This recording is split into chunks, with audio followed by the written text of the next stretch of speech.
আসসালামু আলাইকুম। সবার আগে বাছাই করা 10টি আন্তর্জাতিক খবর জানিয়ে দেব। প্রথমেই থাকছে শিরোনাম। তবে তার আগে অনুরোধ থাকবে ভিডিওটিতে একটি লাইক দিবেন।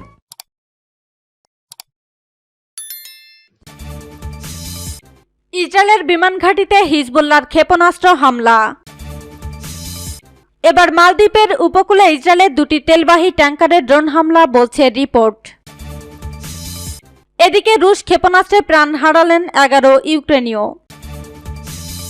নেতানিয়াহু সরকারের পদত্যাগ এবং গাজায় যুদ্ধ বন্ধের দাবিতে ইসরায়েলে বিক্ষোভ। এবং সর্বশেষ জানিয়ে দেব, মধ্যপ্রাচ্যের সংঘাত ছড়িয়ে পড়া রোধ করতে চায় যুক্তরাষ্ট্র, বললেন ব্লিনকেন। শুনছিলেন সংবাদ শিরোনাম, এখন বিস্তারিত। তবে তার আগে অনুরোধ থাকবে এই ভিডিওতে একটি লাইক এবং কমেন্টস করে জানিয়ে দিন সংবাদ সম্পর্কে আপনার মূল্যবান মতামত। ইসরায়েলের বিমান ঘাঁটিতে হিজবুল্লাহর ক্ষেপণাস্ত্র হামলা। লেবাননের ইসলামী প্রতিরোধ আন্দোলন হিজবুল্লাহর যোদ্ধারা আজ শনিবার সকালে ইসরায়েলি একটি নজরদারি ঘাঁটিতে 62টি ক্ষেপণাস্ত্র হামলা চালিয়েছে। হিজবুল্লাহ এক বিবৃতিতে জানিয়েছে, আজ সকাল 8টা 10 মিনিটে তারা বিভিন্ন ধরনের 62টি ক্ষেপণাস্ত্র মিরন এয়ার সার্ভিলেন্স বেইজে হামলা চালিয়েছে। এসব ক্ষেপণাস্ত্র সরাসরি লক্ষ্যবস্তুতে আঘাত হেনেছে এবং নিশ্চিতভাবে সেখানে হতাহতের ঘটনা ঘটেছে। লেবাননের রাজধানী বৈরুতে বসবাসরত হামাসের উপপ্রধান সালে আল আরুরির গুপ্ত হত্যার প্রাথমিক জবাব হিসেবে এ হামলা চালানো হয়েছে বলে হিজবুল্লাহ ওই বিবৃতিতে জানিয়েছে। গণমাধ্যমের খবরে বলা হয়েছে, আজ সকালে হিজবুল্লাহ ক্ষেপণাস্ত্র ছুড়লে ইসরায়েলের পক্ষ থেকে ওই অঞ্চলের বাসিন্দাদেরকে ক্ষেপণাস্ত্র হামলার বিষয়ে সতর্ক করে সাইরেন বাজানো হয়। এ সময় ইসরায়েলের উত্তর সীমান্ত এলাকার কয়েকটি ইহুদি বসতি এবং গোলান মালভূমিকে সতর্ক অবস্থায় রাখা হয়। সূত্র পার্স টুডে। এবার মালদ্বীপের উপকূলে ইসরায়েলের দুটি তেলবাহী ট্যাঙ্কারে ড্রোন হামলা বলছে রিপোর্ট।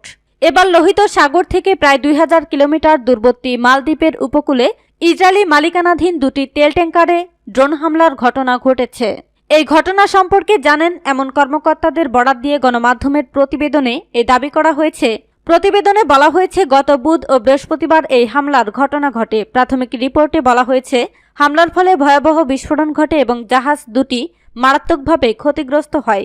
বাব আল মানদেব এবং লোহিত সাগর হয়ে জাহাজ দুটির গন্তব্য পৌঁছানোর কথা ছিল, কিন্তু বাব আল মানদেব প্রণালী থেকে 2000 কিলোমিটার দূরে থাকতেই জাহাজ দুটির উপর হামলা হয়।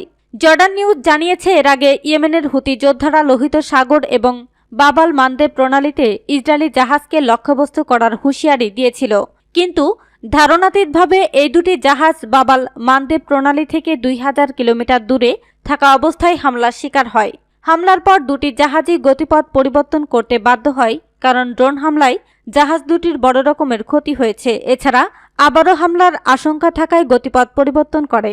এই হামলার ঘটনায় ইসরায়েলের কর্মকর্তারা রিপোর্ট লেখা পর্যন্ত কোনো মন্তব্য করেননি। গত 7 অক্টোবর থেকে গাজা ইসরায়েল যুদ্ধ শুরু হলে ফিলিস্তিনিদের প্রতি প্রকাশ্য সমর্থন দেয় ইয়েমেনের হুতি আনসারুল্লাহ আন্দোলন সমর্থিত সরকার। এ পর্যন্ত লোহিত সাগরে ইয়েমেনের সামরিক বাহিনী ইসরায়েলের সাথে বেশ কয়েকটি জাহাজে হামলা চালিয়েছে কিংবা আটক করেছে। সূত্র প্রেস টিভি, জর্ডান নিউজ।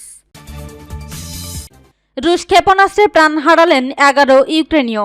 পূর্ব ইউক্রেনের পোক্রোভস্ক শহরে শনিবার রাশিয়ার একটি ক্ষেপণাস্ত্র হামলায় 11 জন নিহত এবং আরও অন্তত 10 জন আহত হয়েছে। দোনেতস্ক অঞ্চলের ইউক্রেন নিয়ন্ত্রিত অংশের গভর্নর ভাদিম ফিলাশকিন এ দাবি করেছেন। বার্তা সংস্থা রয়টার্স জানিয়েছে, নিহতদের মধ্যেও 5 শিশুও রয়েছে।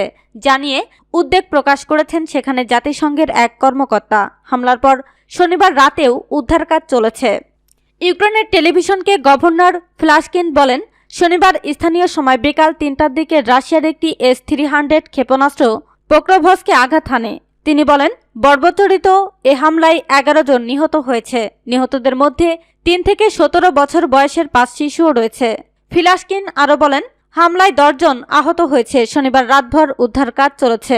রোববার সকাল নাগাদ আমরা বুঝতে পারব ঠিক কতজন আহত হয়েছে। এ বিষয়ে জাতিসংঘে ইউক্রেনের জন্য মানবাধিকার বিষয়ক সমন্বয়ক ডেনিস ব্রাউন বলেন, এ হামলা আমাকে সত্যিই আতঙ্কিত করেছে, বিশেষ করে শিশুদের মৃত্যুর কারণে। এসব শিশু শুধু যুদ্ধের কারণে প্রাণ হারিয়েছে।